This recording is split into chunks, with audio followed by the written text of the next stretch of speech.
হযরত আবু বকর তো নরম দিলওয়ালা, আল্লাহকে নিয়ে কটূক্তি করলো, সঙ্গে সঙ্গে গালের মধ্যে থাপ্পড় লাগাইয়া দিল। হযরত আবু বকর চলে গেলেন।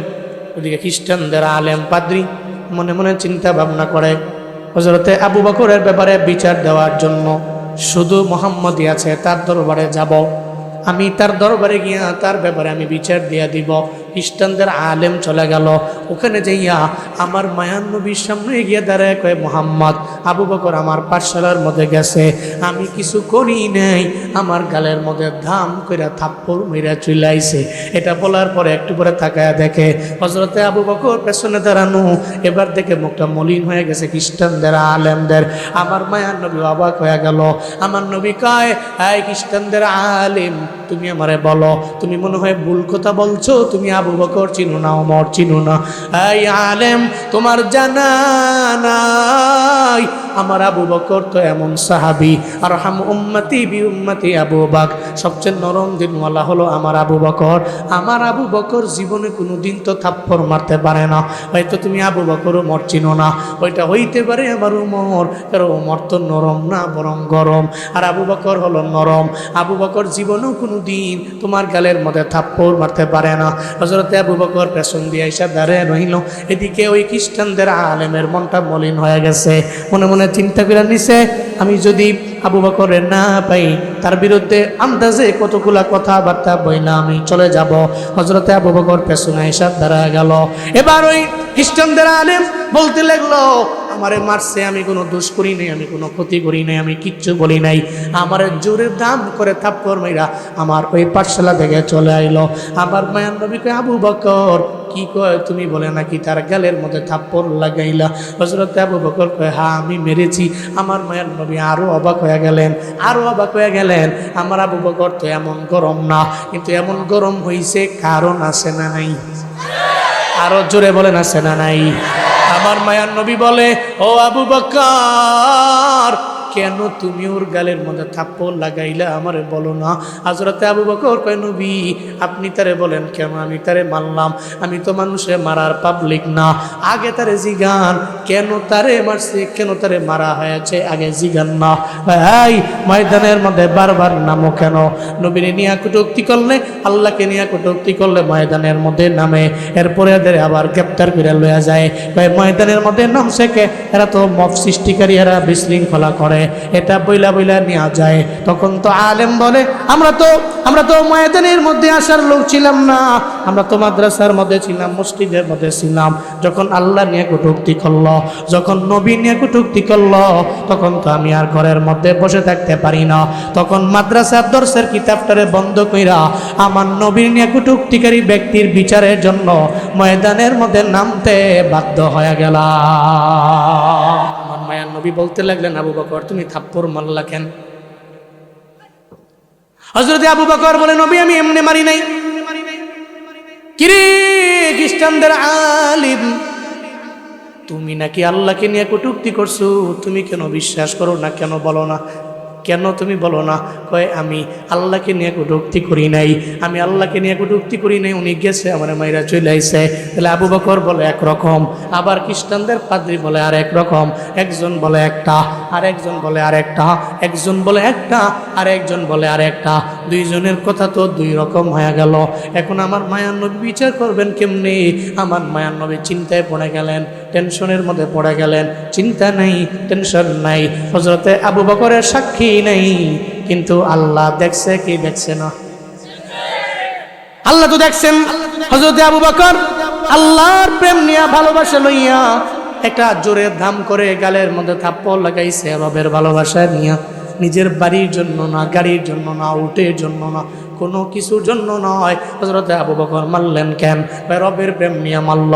তে রবের প্রেম নিয়ে যারে মারছে আমার আল্লাহ তো দেখছে। আল্লাহকে হযরতে আবু বকরের চিন্তা নাই, ডানে বামে সাক্ষী কেউ নাই, আমি আল্লাহ নিজেই সাক্ষী হয়ে গেলাম। আল্লাহকে জিবরাইল একটা আয়াত নিয়ে তুমি যাও, আমার ঈমানওয়ালা আবু বকর ঈমানের কারণে, রবের কারণে, আল্লাহর কারণে, আল্লাহকে নিয়ে কটূক্তি করার কারণে এমন জোরে তারে দাম করে থাপ্পড় মেরে দিল।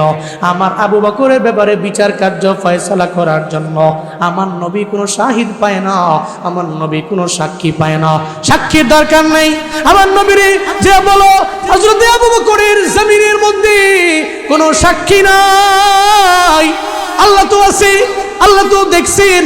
হযরত আবু বকরের ডানে বামে সামনে পেছনে ওই পাঠশালায় কেউ নাই।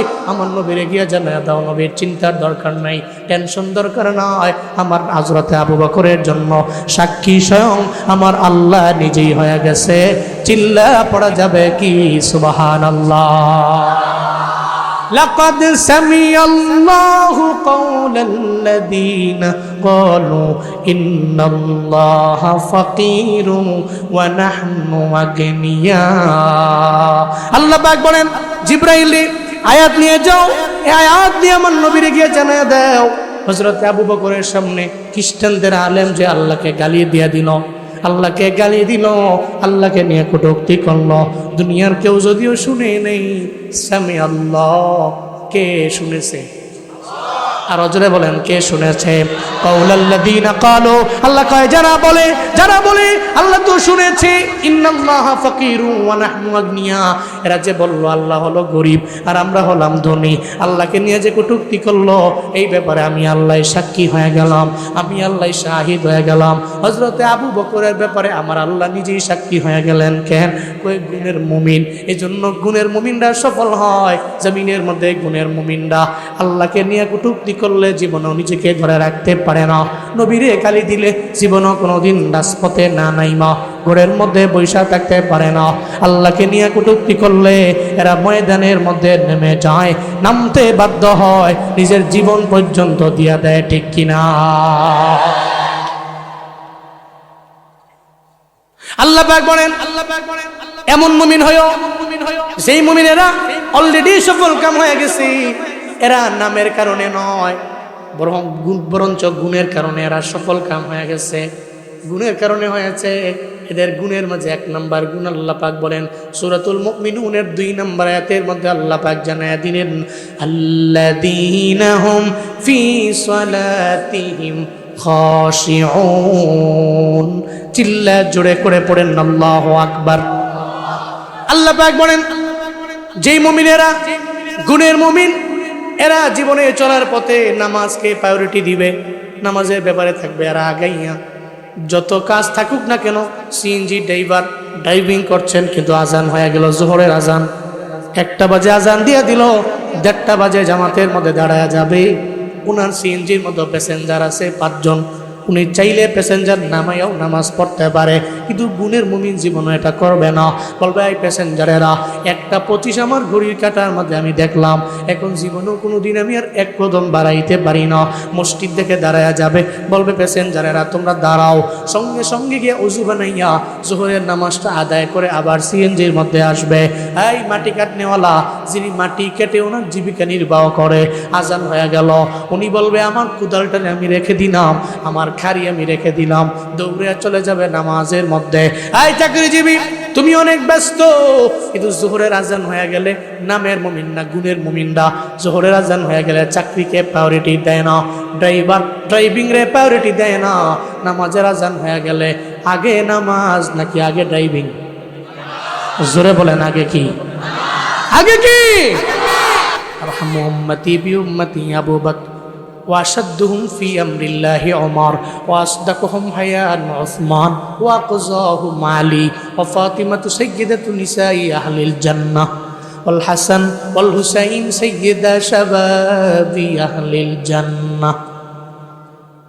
অনেকের মুখস্থ নাই, কিন্তু বলতে পারে না, তবে কানে মুখস্থ আছে। জবান দিয়ে বলতে পারি না, কিন্তু কানের মধ্যে মুখস্থ আছে। জবান দিয়ে বলতে পারবে না। এখানে বহু মানুষ আছে এটা বলার পরই বুঝতে পারে হুজুর মনে হয় এমন একটা হাদিস বলতেছে, যেটা আমার কাছে সুপরিচিত একটা হাদিস। জুমার দিনে খতিব সাহেব সেকেন্ড খুতবার মধ্যে প্রতি জুমার দিনেই দেয়, এই সবার দিলের মধ্যে আছে, কানের মধ্যে মুখস্থ আছে, বলতে পারে না। এটা বলতে পারে না। আবার বাঙালি পাবলিক এমনও আছে, জুমার দিনে সানি খুতবার মধ্যে ফাজকুরুনি আযকুরুকুম ওয়াশকুরুলি ওয়ালা তাকফুরুন, এটা বলা মানে খুতবা শেষ, দৌড়ে নামাজের মধ্যে যাওয়া লাগবে। কিছু জানে বা না জানে, খুতবা কিছু পারে বা না পারে, এটা পারে আবার ফাযকুরুনি আযকুরকুম জোর কইছে দৌড় দে, দাঁড়ায় গেছে গা হুজুরে। অথচ সারা সপ্তাহের মধ্যে 5 ওয়াক্ত নামাজের 1 ওয়াক্ত পড়ে না, আছে না না? আবার জুমার দিনে যায়, কিরে জুমার নামাজে কেন আইছো? আমি তো মুসলমান। সবাই কয় তুমি নামের মুমিন, গুণের মুমিন না। দেখবেন জুমার নামাজের মধ্যে আসে, এরপরে জুমার নামাজেও সবার আগে মসজিদের মধ্যে যায় না, হুজুরে বয়ান করে, হুজুরেরা যাই বয়ান করে আমার জানা আছে। এই চিন্তা করে পণ্ডিতি কইরা মসজিদের পাশে যদি কোনো ঘাটলা থাকে, ঘাটের মধ্যে বসে থাকে, যায় না। ফাযকুরুনি আযকুরকুম বললে দৌড় দিয়ে কয় নামাজ দাঁড়ায় গেছে, দৌড় দেয়। এরপরে 2 রাকাত ফরজ নামাজ পড়ে, এরপরে আগের সুন্নতেরও খবর নাই, পরের সুন্নতেরও কোনো খবর নাই, দৌড়ে বের হয়ে গেছে। হুজুরেও বইলা রাখতে পারে না, মাতবর বইলা রাখতে পারে না, কেউ বইলা রাখতে পারে না, জীবনও কোনোদিন উনি গুণের মুমিন হতে পারে না। সপ্তাহের মধ্যে 1 ওয়াক্ত পড়েন নাই, আবার যাই জুমায় গেলেন, খুতবা তো শোনা আপনার জন্য ওয়াজিব ছিল, আপনি বাংলা শোনেন নাই। আমি ধইরা নিলাম আপনি আরবিতে অনেক মাহের, অভিজ্ঞ, আরবি খুতবাটা আপনি বুঝেন, বাংলা আপনার দরকার নাই, এতটুকু আমি ধইরা নিলাম। তাহলে ওই যে আরবি খুতবাটা হুজুর দিল, ওইটা শোনা তো ওয়াজিব ছিল, ওইটা তো আপনি ওইটাও শুনলেন না। আপনি খালি 2 রাকাত পড়লেন, আগের সুন্নতেরও খবর নাই, পরেরটাও খবর নাই। ওই কিরে কই যাও? আমি তো ব্যস্ত মানুষ, আমার দাওয়াত আছে। কবরে গেলে ফিরাইব দুইটা, কি ব্যস্ত তুমি? ব্যস্ততা দেখাইব। মুসল্লি এরকম আছে না নাই? তো সবার এই মুখস্থ আছে, যারা শুনে খুতবা, আর যিনি শুনে না এরা জানে না। যিনি শুনে খুতবা এরকম মুখস্থ আছে, কয় বলতে পারেন, কয় না, তবে কানে মুখস্থ আছে, শুনলে বুঝতে পারি, যেটা মনে হয় কোথাও শুনছি। আর উম্মতি বি উম্মতি আবু বকর। মদিনার নবী বলেন, হযরতে আবু বকর আমার এমন এক সাহাবী, এত পরিমাণে দামি সাহাবী, সব উম্মতের চাইতে দামি। আবার এমন নরম দিলওয়ালা আবু বকর, সব উম্মতের চাইতে নরম দিলওয়ালা আমার আবু বকর। দিলের মধ্যে বড্ড মায়া। আর উম্মত, মদিনার নবী কয় সব উম্মতের চাইতে আবু বকরের লগব হয়ে গেল আরহাম। এত দয়ালু আমার আবু বকর। হযরতে আবু বকর রাদিয়াল্লাহু আনহু দয়ার সাগর, জীবনও কোনোদিন রাগান্বিত হয় না, ক্ষুধান্বিত হয় না। উনি একদিন চলে গেলেন একটা খ্রিস্টানদের পাঠশালার মধ্যে, ওখানে গিয়ে দাওয়াত দিতে লাগলেন। এই খ্রিস্টানদের পাদ্রী, খ্রিস্টানদের আলেম, কোরআনের দাওয়াত নিয়ে আইলাম।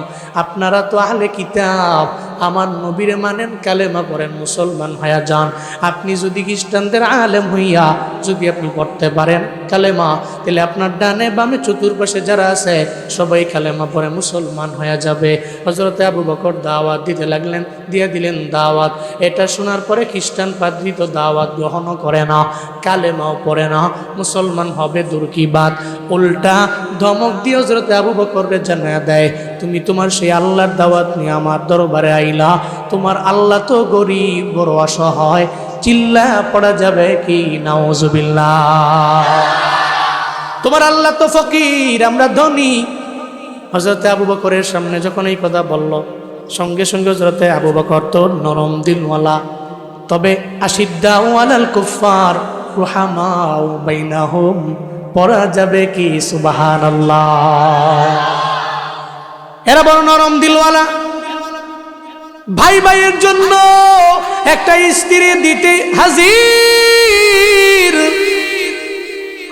ধরো আমার ভাই, আমার বাড়ি আছে 2টা, নিয়ে যাও, আমার সম্পদ আছে নিয়ে যাও, বিবি আছে নিয়ে যাও, আমার সব যা আছে তুমি নিয়ে যাও। ভাই ভাইয়ের জন্য বড় দরদের দিল, কিন্তু কুফফারদের জন্য এরা সুকঠিন, সর্বোচ্চ লেভেলের কঠিন। হযরতে আবু বকর রাদিয়াল্লাহু তাআলা আনহু মনের মধ্যে চিন্তাও নাই, ডানে বামে সামনে পেছনে বহু খ্রিস্টান পাদ্রীর তো বহু গুণকীর্তন কর্মেওয়ালা ব্যক্তি আছে, তার ডানে বামে তার অনেক শিক্ষার্থীরাও আছে, যেহেতু এটা পাঠশালা। হযরতে আবু বকরের সঙ্গে কেউ নেই, কিন্তু এই জায়গায় উনি চিন্তাও করলেন না, এখন যদি খ্রিস্টান আলেমের কথার জবাব দেই, অথবা ওই পাদ্রির গালের মধ্যে থাপ্পড় লাগাই দেই, আমারে চতুর্পাশ থেকে মেরে ফেলবে, আমারে ঘিরে ফেলবে। এই চিন্তা তো ওনাদের মাঝে নাই। কেন নাই?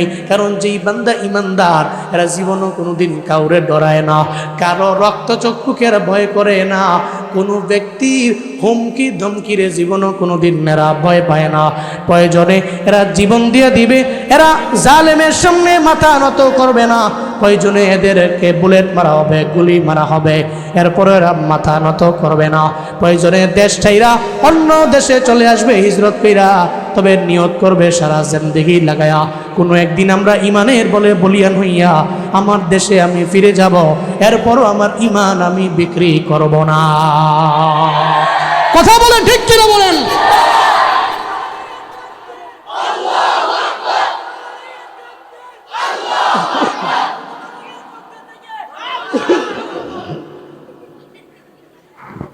তোমরা যে হাসলা, ও জোশ নিয়ে কইছে আল্লাহু আকবার, আরো জোরে আল্লাহু আকবার। তাহলে মুমিনেরা ইমান বিক্রি করে না, কারণ মুমিন জানে মুমিন এখনই মইরা গেলে মৃত্যুর পরেই পাবে কার মোলাকাত। আরো জোরে বলেন, পাবে কার মোলাকাত? যদি শহীদ হয়ে যায়, আল্লাহ তো বলছে বালহুম ইউরজাকুন, রিজিক দিবে কবরের মধ্যে আমার আল্লাহ। আবার আল্লাহ পাক জানায়া দিলেন চিন্তা নাই, ওয়ালা তাকুলু লিমান ইউকতালু ফি সাবিলিল্লাহি আমওয়াত বাল আহইয়াউ ওয়ালাকিন লা তাশউরুন। চিল্লা জোরে পড়েন আল্লাহু আকবার। এজন্য মুমিনের চিন্তা নাই, মুমিন তো মরণের ডরে না, ভয় করে না, চিন্তাও করে না কে আমারে মারবে, কে আমারে ধরবে, কে মেরে ফেলবে, এই চিন্তা নাই। ও মনে করে কারো হাতে শহীদ হয়ে যাব, আমি শহীদ হওয়ার পরে পায়া যাব তো আমি জান্নাত। এই বর্তমানে সোশ্যাল মিডিয়া যারা চালায়, শরীফ ওসমান হাদি যে মারা গেল, শরীফ ওসমান হাদি জিন্দেগির মধ্যে পণ করে নিয়ত করে আগায়। ওর মা বলে তুমি ময়দানের মধ্যে যেও না, সবাই বলে যাওয়ার দরকার নাই, বিবিএ বলে, ভাইরা বলে বুঝায় তুমি রাজপথের মধ্যে নাই মা, এত সুন্দর ফুলের জীবনটারে তুমি বিদায় করে দিয়া যাইও না। ওসমান হাদিয়াদের জানা দেয়, আমি 50 বছর 60 বছর জমিনের মধ্যে আমি বাঁচলাম, কিন্তু আমার দ্বারা জাতির কোনো ফায়দা নাই, আমার দ্বারা কোনো ধর্মের ফায়দা নাই, কোনো কিছুরই ফায়দা হলো না। আমার দ্বারা না হলো দেশের ফায়দা, আমার দ্বারা না হলো দশের ফায়দা, কারো ফায়দায় আমার হলো না। তাহলে 70 বছরের জিন্দেগি দিয়া তো আবার কোনো লাভ নাই। কিন্তু আমি যদি আমার লাইফটারে গঠন করতে পারি, আমি যদি আমার 30 বছর বয়সের মধ্যে যদি আমি মানুষের জন্য আমি কাজ করতে পারি, আমি যদি আমার দ্বীনের জন্য আমি কাজ করতে পারি, আমি মইরা যাব, সারা জিন্দেগি লাগে আমার নাম স্মরণ করবে। এই জন্য তো আমি বলি, যতদিন পর্যন্ত বাংলাদেশের 1 ইঞ্চি মাটি অবশিষ্ট থাকবে, ততদিন পর্যন্ত শহীদ শরীফ ওসমান হাদির নাম মানুষের দিলের মধ্যে থাকবে। কথা বলেন ঠিক কিনা? সারা জিন্দেগি লাগে স্মরণ করবে, আবার চোখের পানি ফেলে কান্নার স্মরণ। এই জন্যই তো মইরা গিয়াও লাভ, চিন্তা নাই মুমিনের। মইরা গেলাম তো বাইচা গেলাম, চিরজীবন অমর হয়ে থাকবো, আমি মৃত না জীবিত ঘোষণাকার। আরো জোরে বলেন ঘোষণাকার। হযরত আবু বকর চিন্তা করলেন, উনি মনে মনে ভাবলেন, ওনার ডানে বামে সামনে পেছনে, ওনার ডানে বামে সামনে পেছনে যত আছে খ্রিস্টানদের শিক্ষার্থী আর ওই খ্রিস্টান আলেমের অনুসরণকারী ব্যক্তিরা, কিন্তু এরপরে ওনার মনে কোনো চিন্তা নাই, কোনো টেনশন নেই। সঙ্গে সঙ্গে খ্রিস্টান পাদ্রীর গালের মধ্যে একটা থাপ্পড় লাগাই দিছে। আল্লাহু আকবার। হযরত আবু বকর তো নরম দিলওয়ালা, আল্লাহকে নিয়ে কটূক্তি করলো, সঙ্গে সঙ্গে গালের মধ্যে থাপ্পড় লাগাইয়া দিল। হযরত আবু বকর চলে গেলেন, ওদিকে খ্রিস্টানদের আলেম পাদ্রী মনে মনে চিন্তা ভাবনা করে, হযরতে আবু বকরের ব্যাপারে বিচার দেওয়ার জন্য শুধু মুহাম্মদই আছে, তার দরবারে যাব, আমি তার দরবারে গিয়া তার ব্যাপারে আমি বিচার দিয়া দিব। খ্রিস্টানদের আলেম চলে গেল, ওখানে যাইয়া আমার মায়ান নবীর সামনে গিয়ে দাঁড়ায় কয়, মুহাম্মদ, আবু বকর আমার পাঠশালার মধ্যে গেছে, আমি কিছু করি নাই, আমার গালের মধ্যে ধাম কইরা থাপ্পড় মেরা চলে আইছে। এটা বলার পরে একটু পরে তাকায়া দেখে হযরতে আবু বকর পেছনে দাঁড়ানো, এবার দেখে মুখটা মলিন হয়ে গেছে খ্রিস্টানদের আলেমদের। আমার মায়ান নবী অবাক হয়ে গেল।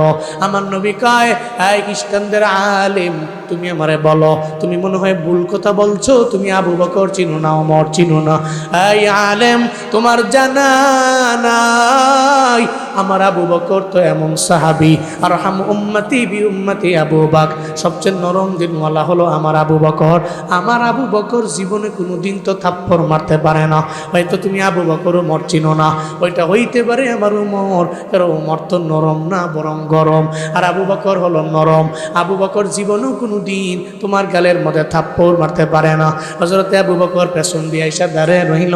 এদিকে ওই খ্রিস্টানদের আলেমের মনটা মলিন হয়ে গেছে, মনে মনে চিন্তা করে নিছে, আমি যদি আবু বকরের না পাই, তার বিরুদ্ধে আন্দাজে কতগুলা কথাবার্তা বইলা আমি চলে যাব। হযরতে আবু বকর পেছনে আইসা দাঁড়ায় গেল।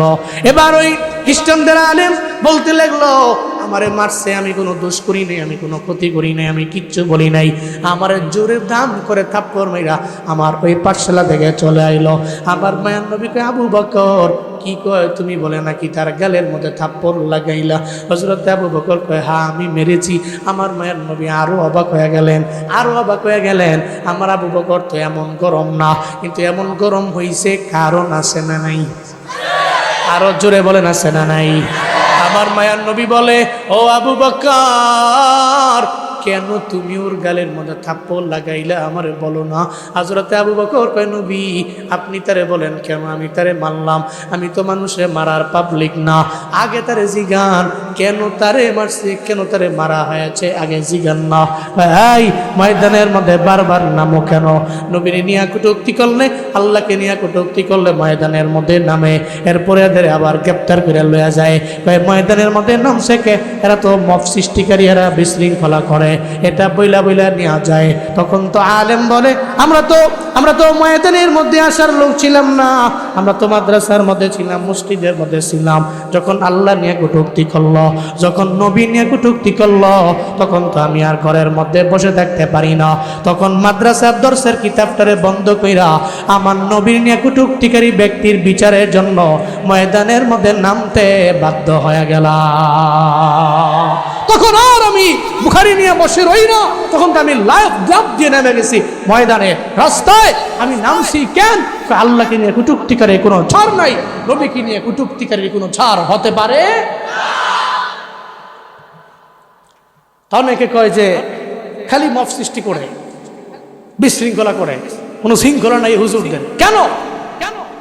তো হুজুরে কয়, আমার এই কথা বলার আগে আপনারা একটু কষ্ট করে আল্লাহকে নিয়ে কটূক্তিকারী ব্যক্তিরে আইনা একটু ঠিক মতো বিচার করেন, তাইলে আমরা তো মাদ্রাসায় থাকতাম, আমাদের কি খাইলে কোনো কাম নাই, আমরা খালি রাস্তায় গিয়া রাজপথের মধ্যে ঘাম জড়াইয়া নিজের টাকা দিয়া এই রাস্তায় খাটা, এটা কাম খাইলে কোনো কাম নাই, আমরা করি কেন?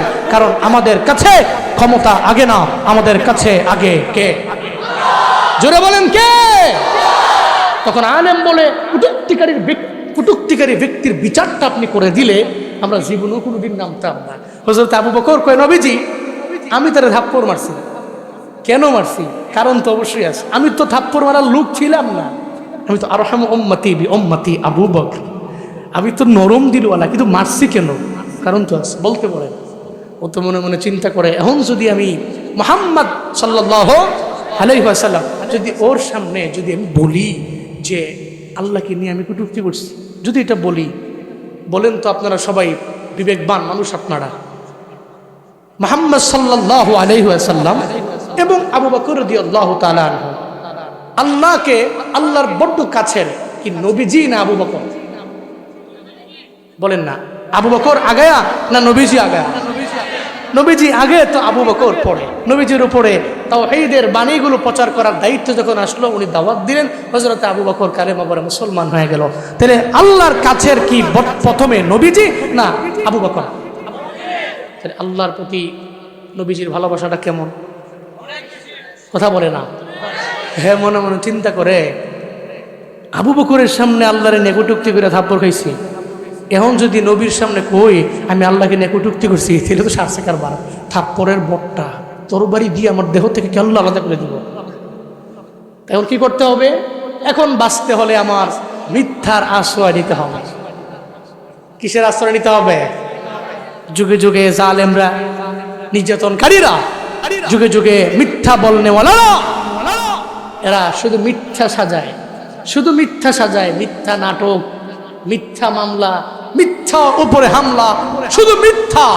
এদের পুরা জিন্দেগিটাই মিথ্যা মিথ্যা। আর একটা মিথ্যা ঢাকতে গিয়া আর 40টা 50টা 100টা 1000টা পর্যন্ত এরা মিথ্যা বলতে পারে, এরপরেও সত্যের ধারে কাছেও এরা যায় না ঢাকতে গিয়া। কারণ আলকিজ উম্মুল ফুজুর, মিথ্যা তো সমস্ত পাপরাশির মা। একটা বললো ঢাকতে গিয়ে আর 50টা বললো। এবার ওই খ্রিস্টানদের পাদ্রী কয়ে আমি মিথ্যার আশ্রয় নেই, বলতেছে না আমি কিছু বলি নাই, আল্লাহকে নেকুটুক্তি করি নাই, কিছুই করি নাই, আমি পাঠশালায় পড়াইতেছিলাম, হযরত আবু বকর গিয়া আজাইরা হুদাই আমার থাপ্পড় দেওয়া করছে। নাউজুবিল্লাহ, জোরে কয় না। আমার মায়ার নবী বলতে লাগলেন, আবু বকর তুমি থাপ্পড় মারলা কেন? হযরত আবু বকর বলে, নবী আমি এমনি মারি নাই। কিরে খ্রিস্টানদের আলিম, তুমি নাকি আল্লাহকে নিয়ে কটূক্তি করছো, তুমি কেন বিশ্বাস করো না, কেন বলো না, কেন তুমি বলো না? কয় আমি আল্লাহকে নিয়ে কটূক্তি করি নাই, আমি আল্লাহকে নিয়ে কটূক্তি করি নাই, উনি গেছে আমার মাইরা চলে আইছে। তাহলে আবু বকর বলে একরকম, আবার খ্রিস্টানদের পাদ্রী বলে আর একরকম, একজন বলে একটা আর একজন বলে আর একটা, একজন বলে একটা আর একজন বলে আর একটা, দুইজনের কথা তো দুই রকম হয়ে গেল। এখন আমার মায়ার নবী বিচার করবেন কেমনে?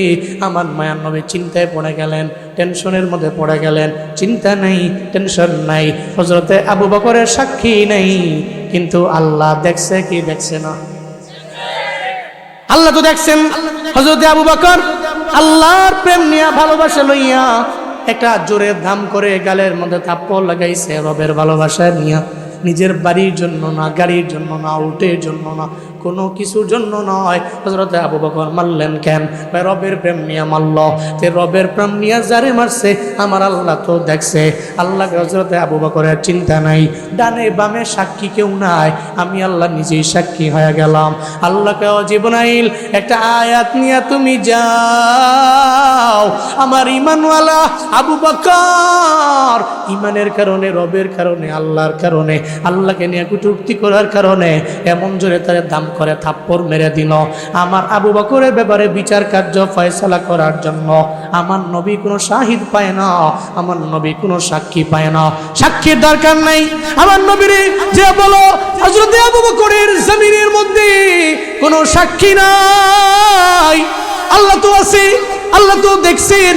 হযরতে আবু বকরের ডানে বামে সামনে পেছনে ওই পাঠশালায় কেউ নাই। আমার নবীরে গিয়া জানায়া দাও, নবীর চিন্তার দরকার নাই, টেনশন দরকার নাই, আমার হযরতে আবু বকরের জন্য সাক্ষী স্বয়ং আমার আল্লাহ নিজেই হয়ে গেছে।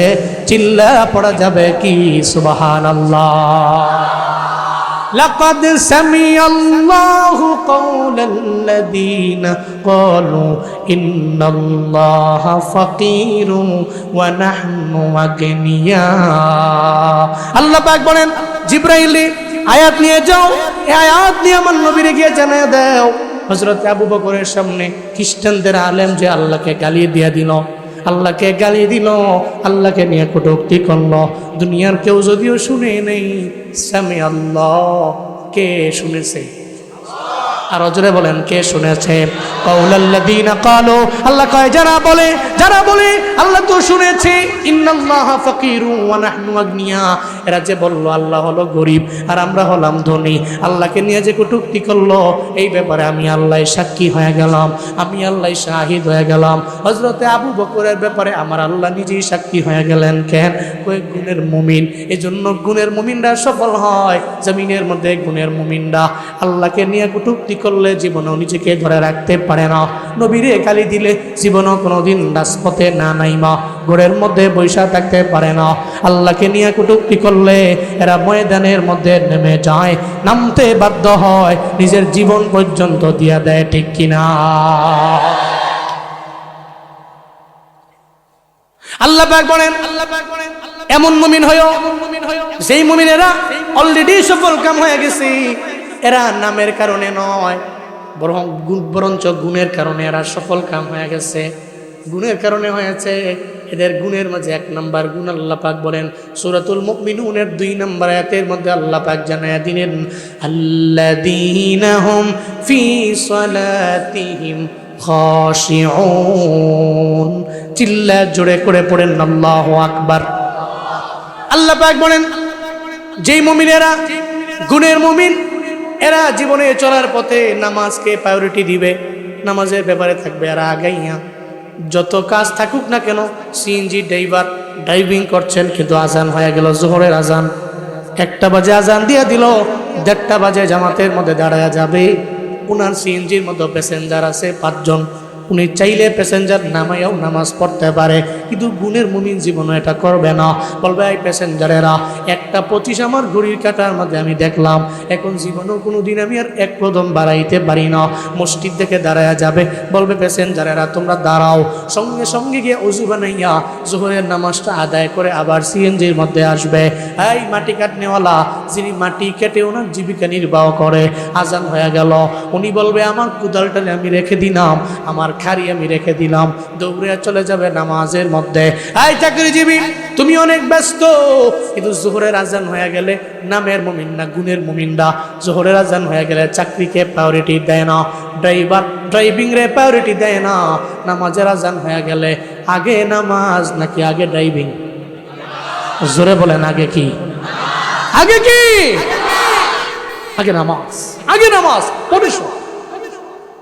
এটা দিলে ঢুকান, এই গুণের মুমিনরা দিলে ঢুকান, আগে কি? পৃথিবীর সব পড়ে, আগে নামাজ। কারণ এটা আমার পরিচয়, এটা আমার তারিফ, এটা আমার কাজ। কিরে এত কষ্ট কইরা চাকরিতে যাও, এত কষ্ট কইরা, কি ঠান্ডার দিন, আরাম মতো কম্বল লাগায় ঘুম দিবা, খিচুড়ি পাকাইবা, খাইবা, দুপুরে বউটু পোলাপান টোলাপান লইয়া বাদ দাও, কিসের অফিস টফিস।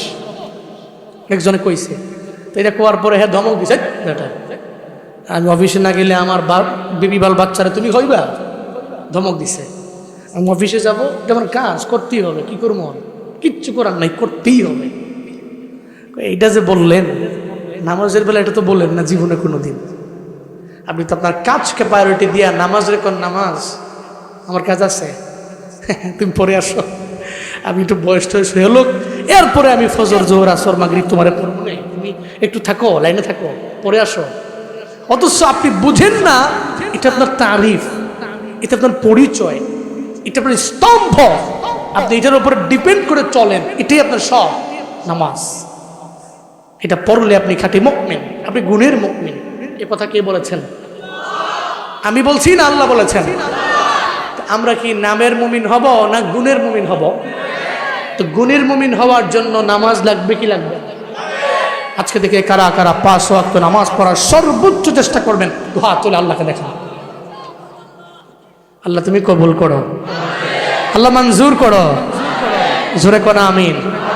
সালাতে কায়েম করো, সালাতে কায়েম করো, সালাতে কায়েম করো, সালাতে কায়েম করো, হবে সম্মানিত তুমি, হবে জান্নাতি তুমি, হবে সম্মানিত তুমি, হবে জান্নাতি তুমি, দেবে কাল হাসরে শীতল ছায়া আর সে আজিম, রব্বিয়াল আলা রব্বিয়াল আযীম, কোন রব্বিয়াল আলা। মুমিন তুমি, সালাত তোমার মস্ত পরিচয়, দুনিয়া তোমার আজকে আছে কালকে হবে লয়। মুমিন তুমি, সালাত তোমার মস্ত পরিচয়, দুনিয়া তোমার আজকে আছে কালকে হবে লয়। আজকে রুকু সিজদা করো, নিজ পরিচয় আঁকড়ে ধরো, আজকে রুকু সিজদা করো, নিজ পরিচয় আঁকড়ে ধরো, তবেই তো মুমিন। সালাত তোমার সঙ্গে রাখো, রঙ্গে মাখো, তবেই সলিহিন, রব্বিয়াল আলা, কন্যা রব্বিয়াল আলা রব্বিয়াল। সালাত কায়েম করো, সালাত কায়েম করো, সালাত কায়েম করো, সালাত কায়েম করো। হবে সম্মানিত তুমি, হবে জান্নাতি তুমি, হবে হবে জান্নাতি তুমি, দেবে কাল হাসরে শীতল ছায়া আর সে আজিম। রব্বিয়াল আলা, রব্বিয়াল আলা, রব্বিয়াল আলা, রব্বিয়াল আলা। আল্লাহ 5 ওয়াক্ত নামাজি বানায় দেন। নামাজ তোমার তারিফ, আমি কাল পড়ব, পরশু পড়ব, মুরব্বী হলে পড়ব, এটা জীবনেও কোনোদিন কোনো গুণের মুমিন বলতে পারে না, এটা নামের মুমিন বলতে পারে। নামাজ আমার সব কিছুর আগে নামাজ। আল্লাহ আমাদের কবুল করেন। একটা মানুষ যদি এই ময়দান থেকে বয়ান শুনে গিয়ে নামাজ পড়ে, খুদার কসম ইসলামী ঐক্য সংগঠন কুতুব আলমের 2য় বার্ষিক তাফসীরুল কোরআন মাহফিল রবের দরবারে কবুল হয়ে যাবে। একটা মানুষ গিয়ে এখানে আগে বেনামাজি ছিল, এখন নামাজ পড়ছে, নামাজ ধরেছে, আজকের এই মাহফিল কবুল হবে। আজকে মুনাজাতের প্রত্যেকটা দোয়া রবের দরবারে কবুল হবে। তাহলে একজন মানুষ যান, আপনি আগে বেনামাজি ছিলেন, এখন নামাজি হন। আমাদের মেসেজ এটাই সবচেয়ে বড়। কারণ এই ময়দানে বহুত ওয়াজ হয়, বহুত মাহফিল হয়। এলাকা কি ওয়াজ মাহফিল কম হয়? ফেসবুকে বয়ান, ইউটিউবে বয়ান, টিকটকে বয়ান, রিলসে বয়ান, যেখানে ঢুকেন ওখানেই বয়ান, আছে না নাই? কত সুন্দর সুন্দর সুললিত কণ্ঠে বিভিন্ন মাধ্যমে এক একজনের সুর দিয়ে, আরেকজন সুর ছাড়া, আরেকজন ব্যাকগ্রাউন্ডে মিউজিক লাগিয়ে বয়ান কি কম আছে? কিন্তু ফজরে তো মুসল্লি নেই। আমি দেখি তো, আমরা তো লম্বা সময় জার্নি করে ফজর তো মুষ্টি দিয়ে পড়ি, অনেক সময় দেখি তো রাস্তাঘাটে, পথে ঘাটে, রাস্তার পাশে মসজিদ, ইমাম সাহেব মুসল্লির জন্য দাঁড়ায় আছে। আমরা 3-4 জন গেছি, হুজুর ইমামতি করতেছি। তো নামাজ শেষ করার পরে হুজুরে পেলাম, কিও আপনার মুসল্লিরা কয়? ঠান্ডা না, প্রচণ্ড ঠান্ডা, সবাই ঘুমাইতেছে। ইমাম সাহেব মনে মনে কয় আমিও আইতাম না, খালি বেতন দিকে। আল্লাহ আমাদের গুণের মুমিন বানান। আর জোরে করে না আমিন। এটা তো মজা করলাম, মনে রাখবেন বাস্তবতা এটাই। এই সমাজে ফজরে মুসল্লি নাই, এই সমাজের জোহরে মসজিদে মুসল্লি নাই, আসরে নাই, মাগরিবে যায় মোটামুটি 2-2.5 কাতার 3 কাতার হয়, এসার সময় আবার আগের মতো। তাহলে গুণের মুমিনের 1 নম্বর পরিচয় কি যেন? এটা অন্তরে গাঁথেন ইনশাআল্লাহ, 1 নম্বর। এরপরে 2 নম্বরে গুণের মুমিনের 2 নম্বর গুণ আল্লাহ পাক বলছেন, আল্লাযীনা হুম ফি সালাতিহিম খাশিউন ওয়াল্লাযীনা হুম আনিল লাগওয়ি মুরিদুন। অনর্থক কথাবার্তা জীবনে কোনোদিন কোনো মুমিন বলে? অনর্থক কথাবার্তা বললে পেশ লাগে। কি লাগে? পেশ লাগে। দেখবেন দোকানে বসে যে আড্ডা হয়, চায়ের দোকানে, ওখানে কি সবাই সুবহানাল্লাহ পড়ে? পেশ লাগায়। কি লাগায়? পেঁচ লাগায়। এখানেরটা এখানে, এখানেরটা এখানে। আর এই যে আমাদের মা বোনরা আছে না, হ্যাঁ, মা বোন যদি মোটামুটি 3-4 জন যদি খালি একসাথে হইছে, তো বাংলাদেশে কোনো টিভি নিউজের কোনো প্রয়োজন নাই, কোনো পত্রিকার প্রয়োজন নেই। ওই 60 জনের কাছে সারা দুনিয়ার যত খবর আছে সব আছে। এই এলাকার অমুক পাড়ায় কি করছে, ওই মহল্লায় কি করছে, ওই ঘরে কি করছে, দুনিয়ার কথাবার্তা আমার মা বোনদের মাঝে আছে।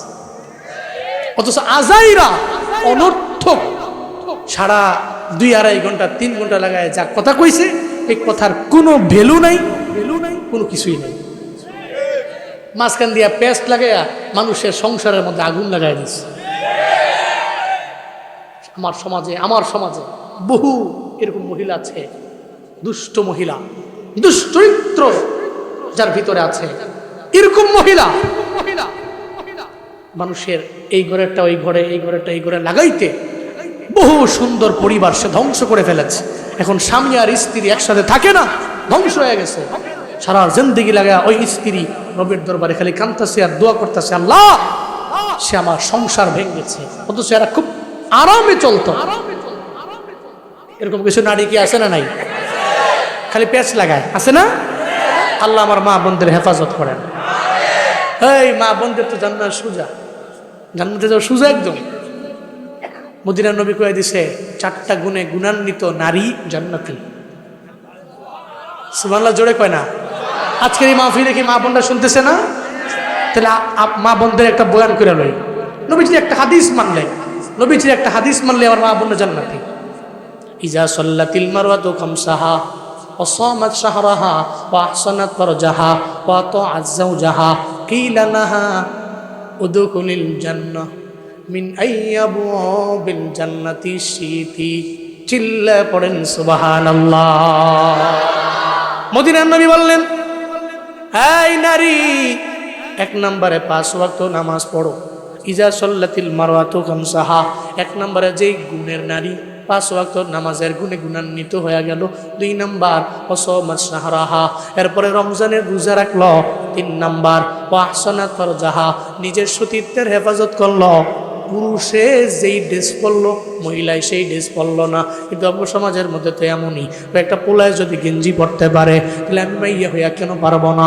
একটা পোলায় যদি প্যান্ট পরতে পারে আমি মাইয়া হইয়া কেন পারবো না? একটা পোলায় যদি সিগারেট খায় তাহলে আমিও খাবো। আছে না? না। আবার যদি হুজুরে কয়, এই হুজুর তো পুরাতন হুজুর, আগের হুজুর, আপডেট না। কথা বলেন ঠিক কিনা বলেন? বেহায়া নারীর ওই কেমন কথা, বোরকার কথা বলে ওদের মাথা ব্যথা। বেহায়া নারীর ওই কেমন কথা, বোরকার কথা বলে ওদের মাথা ব্যথা। আবার পর্দার কথা যখন বলি, বোরকার কথা যখন বলি, তখন হই আমি ফতুয়াবাদী। আমি বিদ্রোহী বিপ্লবী মৌলবাদী, কেন ফতুয়াবাদী? বিদ্রোহী বিপ্লবী মৌলবাদী, কেন জঙ্গিবাদী? সত্যের পক্ষে গান গাই বলে আমি বিদ্রোহী, সত্যের পথে ডাকি বলে আমি বিপ্লবী। কোরআনের কথা বলি তাই বলে আমাকে মৌলবাদী, জিহাদের কথা বলি তাই বলে আমাকে জঙ্গিবাদী।